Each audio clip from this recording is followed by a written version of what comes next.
அன்பு சொந்தங்கள் அனைவருக்கும் வணக்கம் நண்பர்களே. நாம் இன்னைக்கு இந்த பதிவில் குரு பகவான ராசி அதிபதியாக கொண்ட மீனராசி அன்பர்களுக்கு அடுத்த 15 நாட்களில் நடக்கவிருக்கும் சாதகமான பலன்கள் என்ன மாதிரியான விஷயங்கள் பாதகமாக இருக்கும், அந்த பாதகமான விஷயத்திலிருந்து நீங்கள் விடுபட என்ன செய்யணும், அதை பற்றின முழுமையான தகவலையுமே உங்களுக்காக இந்த பதிவில் நாங்கள் சொல்லியிருக்கோம். இந்த பதிவு நீங்கள் பயன்பெறும் வகையில் அமையும், அதனால் ஸ்கிப் பண்ணாமல் முழுமையாக பாருங்கள். நீங்கள் இப்போ தான் ஃபர்ஸ்ட் டைம் நம்மளோட சேனலை பார்க்குறவங்களா இருந்தால் மறக்காமல் சப்ஸ்கிரைபும் பண்ணிக்கோங்க. மீனம் ராசி அப்படின்னு சொன்னாவே இந்த ராசிக்குரிய கடவுள் தட்சிணாமூர்த்தி.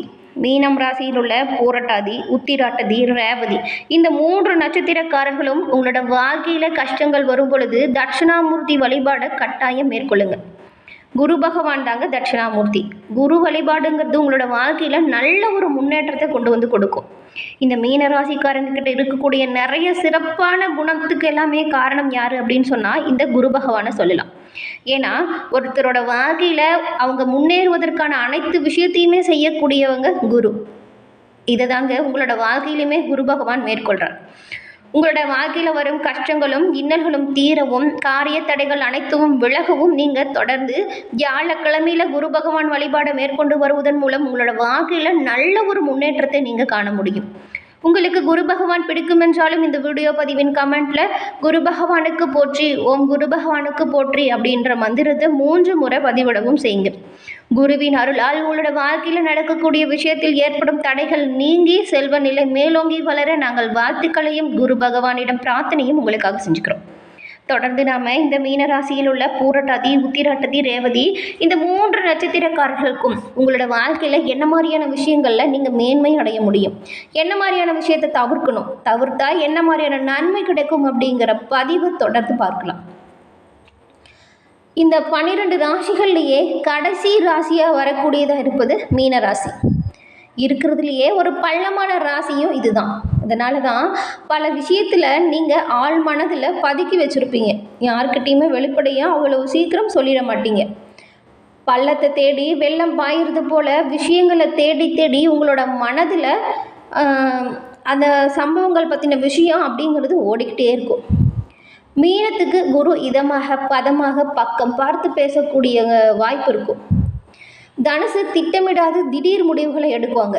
அவங்களே ஏன்டா இப்போ சொல்கிறேன்னு சொன்னால் தனுசு ராசிக்குமே குரு பகவான் தான் அதிபதி. ஆனால் இந்த மீன ராசிக்காரங்க அப்படி கிடையாதுங்க. எல்லாமே திட்டமிட்டபடி நடக்கக்கூடியவங்களாக இருப்பீங்க. வெளி உலகத்திற்காக போலியாக வாழ மாட்டீங்க. யதார்த்தவாதியாக நீங்கள் இருப்பீங்க. நீங்கள் அறிஞ்சிருக்கக்கூடிய எல்லா விஷயத்தையுமே எப்பொழுதுமே எளிமையாக மற்றவங்களுக்கு எடுத்துரைக்கிறது உங்களுக்கு ரொம்பவும் பிடித்தமான விஷயமா இருக்கும். உங்களோட 3க்குரிய கிரகமாக ரிஷப ராசிக்கு சுக்கிரன் வரும் பொழுது, மேலும் இது முயற்சி ஸ்தானம் அப்படின்னு சொல்லலாம். இந்த சமயத்தில் இளைய சகோதரியை பற்றி சொல்லும் இடம் இதுதான். நீங்கள் ஆணா இருப்பின் பெண் இளைய சகோதரியாக இருந்தால் இருவரின் வாழ்க்கையிலுமே கூடுதலாக அதிர்ஷ்ட காற்று வீசுங்க. 4ஆம் இடமான சுகஸ்தானத்திற்கும் தாயை பற்றி சொல்லும் இடத்திற்கும் புதன் பகவான் உங்களுக்கு அதிபதியாக இருக்கார். தாயையும் தாரத்தையும் சரியான முறையில் நீங்கள் அனுசரித்து செல்வீங்க. நீங்கள் சம்பாதிக்க தொடங்கினா நீங்கள் முதலில் வாகனத்தை தான் வாங்குவீங்க. தொடர்ந்து சந்தோஷமாக இருந்தால் உங்களுக்கே ஒரு பயம் வந்துடும். அடுத்து நம்ம வாழ்க்கையில் என்ன வரப்போகுது, இன்றைக்கி நிறைய சிரிச்சிட்டோம், என்ன கஷ்டம் வரப்போகுது, நம்ம ரொம்ப சந்தோஷமாக இருந்துட்டோம், என்ன மாதிரியான கஷ்டம் வரும் அப்படிங்கிற ஒரு உணர்வு உங்களுக்கு தானாக வருங்க. இது நீங்கள் மாற்றிக்கணும்னு நினைப்பீங்க. ஆனாலும் உங்களோட ஆண்மனது விடவே விடாது. பூர்வ புண்ணியஸ்தானம் எனப்படும் 5ஆம் இடத்திற்கு அதிபதி சந்திர பகவானாக இருக்கிறதுனால உங்களுக்கு குழந்தை பிறந்த உடனேயே சட்டுன்னு அப்படின்னு வாழ்க்கை தரம் உயர்ந்து காணப்படும்.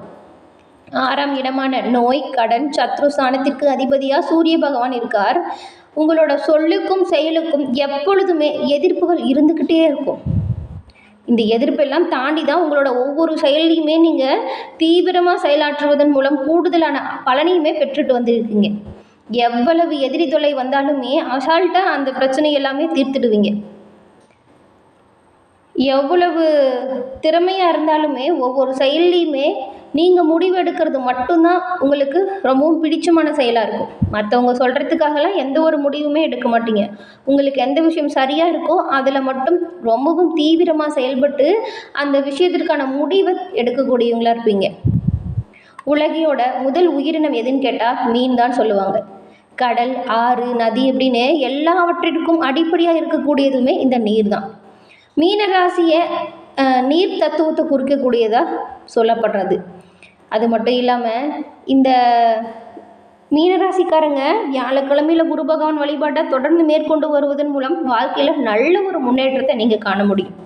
இவ்வளவு நிறைய சிறப்பான குணம் படைத்த மீனம் ராசி அன்பர்களுக்கு வரக்கூடிய நாட்களில் ஏற்படும் கிரகநிலை மாற்றங்கள் மூலம் இந்த மாதம் உங்களுக்கு எப்படி இருக்கும் அப்படின்னு பார்த்தா கொஞ்சம் ஏற்றத்தாழ்வுகள் நிறைந்த ஒரு மாதமாக அமைஞ்சிருக்கு.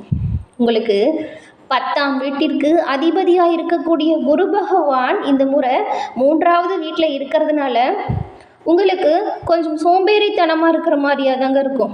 ஏதாவது ஒரு வேலைன்னு வந்தால் கூட சரி விடுங்க அப்புறம் செஞ்சுக்கலாம், சரி நாளைக்கு பார்த்துக்கலாம் அப்படின்னு தள்ளி போடுற மாதிரி இருக்கும். இந்த சோம்பேறித்தனத்தை மட்டும் உங்களோட முயற்சியால் முறியெடுத்துட்டிங்கன்னா இந்த மாதம் உங்களுக்கு ஏற்படக்கூடிய பலன்களை நீங்கள் அனுபவிக்க முடியும். சோம்பேறித்தனமாக இருந்தால் நிறைய பிரச்சனை வரக்கூடுங்கிறதுனால கொஞ்சம் கவனமாக செயல்படுறது நல்லது.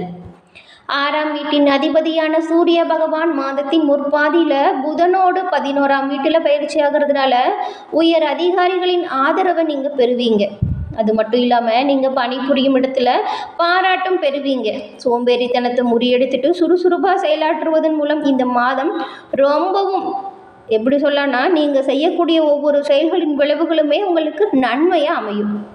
வியாபாரம் செஞ்சிட்டு இருக்கிறவங்களுக்கு சில சவால்களை சந்திக்கிற மாதிரியான சூழ்நிலை இருக்கும்.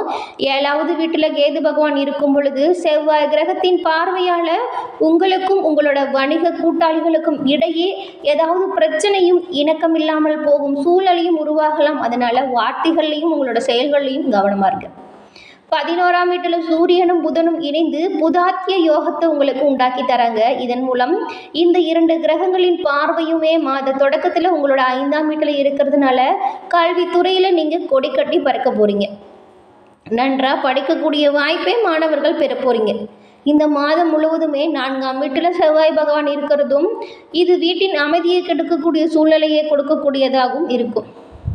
உங்களோட தாயார் உடல் நலனில் ஒரு சில பிரச்சனைகள் தொந்தரவுகள் வரக்கூடலாம். அவங்களோட மனநிலையை எப்பொழுதுமே கொஞ்சம் அமைதியான சூழ்நிலையில் இருக்கிற மாதிரி வச்சுக்கிறது நல்லது.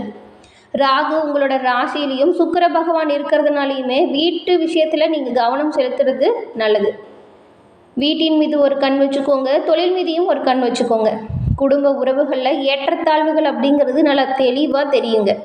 இது எல்லாமே உங்களோட செயல்களால் நீங்கள் முறியடிக்க முடியும். 12ஆம் வீட்டில் அமர்ந்திருக்கும் சனி பகவான் 2வது வீட்டில் இருக்கும் பொழுது குடும்பத்தில் ஏதாவது சொத்து வாங்கும் சூழ்நிலை அமையுங்க. சொத்து வாங்கக்கூடிய விஷயம் எல்லாமே உங்களுக்கு சாதகமாக அமையும். வெற்றி பெறக்கூடிய வாய்ப்பு இருக்குது. நிலத்தகராறு ஏதாவது இருந்தாலுமே இந்த மாதம் நீங்கள் அந்த செயல்களில் ஈடுபட்டிங்கன்னா பிரச்சனைகள் கூடிய விரைவில் முடிவிற்கு வந்துடும். அதன் பிறகு சூரியன் மற்றும் புதன் வந்துட்டு உங்களுக்கு புதாத்திய யோகத்தை தராங்கன்னு சொன்னோம் இல்லையா. இந்த யோகம் வரும் பொழுது என்ன நடக்கும் அப்படின்னு பார்த்தா நீங்கள் நல்ல புத்திசாலித்தனத்தையும் ஞானத்தையும் வெளிப்படுத்துவீங்க. 2 கிரகத்தோட பார்வையுமே 5ஆம் வீட்டின் மீது விழும் பொழுதும் இது 5ஆம் வீட்டில் உள்ள உங்களோட காதல் உறவு நிலையை குறிக்குது. காதல் உறவு நிலை எப்படி இருக்குன்னு பார்த்தா நல்லா வலுப்பட்டு காணப்படும். உங்களோட காதல் விவகாரம் உங்களோட தாய் தந்தையரின் அனுமதியோடு திருமண யோகத்தை கொடுக்கும் வாய்ப்பையுமே நீங்கள் இந்த மாதம் பெற முடியும். உங்களோட ராசியில் ராகு பகவான் உச்சமாக சுக்கிரனும் அமர்ந்திருக்கிறதுனால காதல் வாழ்க்கையில் ஒரு முன்னேற்றம் ஏற்படக்கூடிய வாய்ப்பு இருக்குது. அது மட்டும் இல்லாமல் நிதி நிலையை பார்த்தா இந்த மாதம் ஏற்றத்தாழ்வுகள் நிறைஞ்சு தான் இருக்குது. வரக்கூடிய பிரச்சனைகள் எல்லாமே முறியடிக்கக்கூடிய புது தெம்பும் தைரியமும் வரும். உங்களோட நிதி நிலையில் நீங்கள் கொஞ்சம் கவனமாக தான் இருக்கணும். செலவுகளில் கையாளும் பொழுதுமே கவனமாக செலவு விஷயத்தில் இருக்கிறது நல்லது. திட்டமிட்டு செயல் செஞ்சிங்கன்னா இந்த செலவு விஷயத்தில் கவனம் செலுத்தினீங்கன்னா நல்லதாக இருக்கும். மாத தொடக்கத்தில் இருந்து சனி பகவான் உங்களோட 12வது வீட்டில் அமர்ந்து தொடர்ந்து செலவுகளை உருவாக்குவார். உங்களோட ராசிக்கு அதிபதியாக இருக்கக்கூடிய குரு 3ஆம் வீட்டில் அமர்ந்து 3ஆம் வீட்டிற்கு அதிபதியான சுக்கிரன் உங்களோட ராசியிலேயே தங்கி ராசி மாற்ற யோகத்தை உருவாக்குவாங்க. இது போன்ற சூழ்நிலையில் இந்த மாதம் முழுவதுமே நீங்கள் கொஞ்சம் சோம்பலில் இருந்து விடுபட முயற்சி செய்யுங்க. ஏன்னா கொஞ்சம் சோம்பேறித்தனமாக இருக்கிற மாதிரி தான் இருக்கும். எல்லா வேலையுமே ஒத்தி போடலாம், நாளைக்கு பண்ணலாங்கிற மாதிரியான மனநிலை இருக்கும். இதை நீங்கள் தவிர்க்கணும். இது உங்களோட வேலையில் இடையூறுகளை ஏற்படுத்துறது மட்டும் இல்லாமல் உங்களோட உடல் ஆரோக்கியத்தையுமே கொஞ்சம் மோசமாக்குங்க. அதனால தான் சோம்பேறித்தனத்தை விட்டு சுறுசுறுப்பாக செயலாற்றுங்க. உங்களுக்கு சொல்லித்தர தேவையில்ல. எந்த ஒரு விஷயத்தை எப்படி செய்யணும் அப்படின்னு மற்றவங்களுமே உங்ககிட்ட கேட்டு செய்யக்கூடிய நிலைமையில் இருப்பீங்க. நீங்கள் இந்த கோபப்படுறது கொஞ்சம் விட்டு கொடுத்து அனுசரித்து போங்க. கொஞ்சம் சோம்பேறித்தனத்தை முறியடிச்சிட்டு திறமையாக செயலாற்றக்கூடியவங்க நீங்கள். உங்களோட திறமையை வெளிப்படுத்துங்க. நல்ல ஒரு முன்னேற்றமான மாதமாக உங்களாலேயே உருவாக்க முடியும். கிரக நிலைகளோட அமைப்பு பார்த்தா எல்லா விஷயத்திலுமே பெரும்பாலும் உங்களுக்கு சாதகமாக தான் இருக்குது. அதனால் இந்த வாய்ப்பை தவற விடாதீங்க. இந்த பதிவு இந்த மீனராசி அன்பர்களுக்கு பயன்பெறும் வகையில் அமைஞ்சிருக்கும்னு நினைக்கிறோம். இந்த பதிவு பிடிச்சிருந்தா லைக் பண்ணுங்கள், ஷேர் பண்ணுங்கள், கமெண்ட் பண்ணுங்கள். நம்மளோட சேனலை நீங்கள் இப்போ தான் ஃபஸ்ட் டைம் பார்க்குறீங்கன்னா மறக்காமல் சப்ஸ்கிரைப் பண்ணி வச்சு கூட வர பெல் ஐக்கானை கிளிக் பண்ணி வச்சுக்கோங்க. தொடர்ந்து பார்த்தமைக்கு நன்றி நண்பர்களே. நன்றி, வணக்கம்.